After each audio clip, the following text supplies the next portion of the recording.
Hey tout le monde, c'est Horror Collection. On se retrouve aujourd'hui pour la deuxième critique sur la chaîne et il s'agira du film Cry Wolf, sorti en 2005 et réalisé par Jeff Wadlow.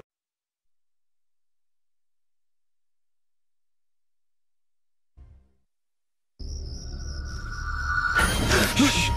On va se faufiler dehors. Tu viens avec nous? Vous allez où?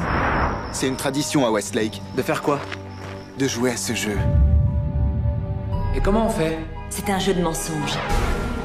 L'objectif est de détourner les soupçons, de manipuler ses amis et d'éliminer ses ennemis. Cette année, on doit se surpasser. On va convaincre les autres qu'il y a un assassin sur le campus. Eux, ce sont les moutons et nous, on est les loups. On va concevoir un tueur. Il faut lui donner un nom. Le loup. Un masque de ski orange fluo. Mais lui aussi une veste de camouflage. Les tueurs en série se servent de quelle arme? Un pistolet? Un couteau, ça fait encore plus peur. Son premier crime, c'est la fille de la ville. C'était le coup de semonce. C'est si évident, c'est parfait. Message envoyé. À ton avis, ils vont y croire? J'ai lu le mail, ça va arriver. La première fille a reçu une balle en pleine figure. Il l'a envoyé à tous ceux qu'il connaît. J'ai pas envie de me faire étriper.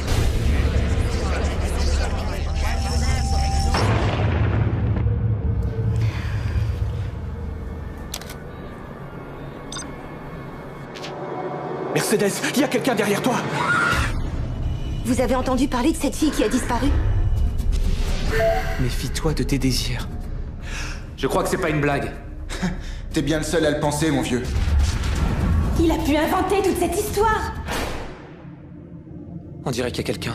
Vous allez voir comment la terreur Ce mail devient réalité. sanctionnera Viens par ici.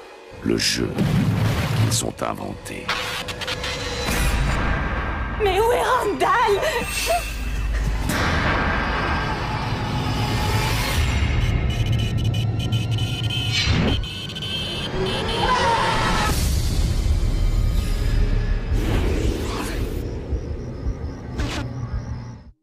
Lorsqu'une jeune femme est retrouvée assassinée, un groupe d'étudiants décide d'effrayer leurs promos en répandant la rumeur sur internet qu'un tueur en série nommé Le Loup rôde sur le campus. Leur petit jeu va même jusqu'à désigner les prochaines victimes et créer un climat de panique en ville. Mais lorsque les victimes désignées disparaissent bel et bien, il semblerait que quelqu'un ait pris leur jeu terriblement au sérieux. Avec Cry Wolf, Jeff Wadlow attaque son premier long métrage. Il a pu faire ce film grâce aux 1 million de dollars qu'il avait gagné au Chrysler Film Competition grâce à son court-métrage The Tower of Babel. Donc sa réalisation est vraiment correcte, hein. Voilà, elle n'est pas du tout dégueulasse, elle est vraiment comme il faut pour un film de ce genre.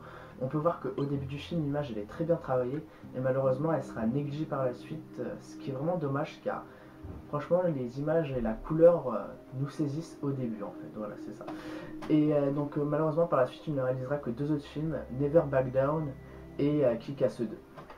Les acteurs ne sont pas mauvais sans pour autant être brillants, donc typique du film de ce genre.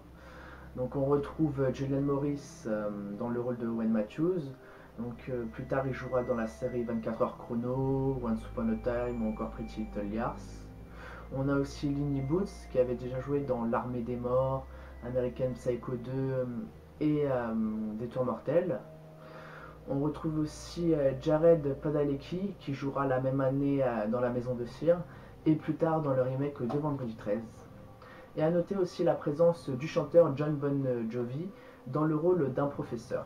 Le scénario ne brille pas par son originalité, mais il est très bien retranscrit à l'écran, donc grâce à la réalisation, mais surtout au lieu de tournage, qui a vraiment été très bien choisi, à la musique du film utilisé. Donc voilà, ce mélange crée une ambiance vraiment sympathique et assez spéciale, hein, donc c'est assez dur de trouver ça dans des films. Et donc quand j'ai vu ce film, j'étais vraiment heureux de voir qu'il y avait ces concepts réunis. On peut qualifier Cry-Wolf de slasher, mais pas que. C'est aussi un thriller, donc le genre horreur et thriller est mélangé. Et malheureusement, lors de la promo du film, c'est plus le côté horreur qui a été mis en avant, alors que c'est plus le côté thriller qui est présent dans le film. Et du coup, les gens, ceux qui sont allés le voir en salle, du coup, ils s'attendaient à avoir un film d'horreur, et du coup, ils ont été déçus. Et justement, ceux qui vont voir les trailers en salle ne sont pas allés le voir. Du coup, ça a rendu ce film à être très peu vu et n'a pas engrangé beaucoup d'argent.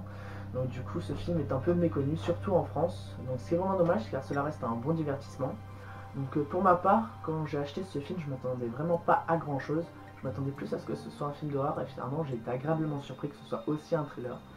Donc de ce fait, je lui accorde une note de 7 sur 10, car ça reste un film très bon pour se divertir. Donc je vous conseille ce film si vous aimez les slashers mélangés avec le thriller. Si vous aimez que le slasher pur et dur, je ne pense pas que vous apprécierez ce film. Et si vous aimez bien les thrillers sans grande prétention, je pense que ce film pourra vous combler. Il est très facile à trouver, que ce soit sur internet ou en magasin. Donc voilà, si vous le voyez pour pas cher, ou si vous voulez le prendre sur internet de façon, on va dire, illégale, libre à vous, hein, vous faites comme vous voulez. Ce que je sais, c'est qu'il est facile à trouver. Voilà. Donc c'était Horror Collection. Je vous dis à la prochaine et prenez soin de vous. Ciao!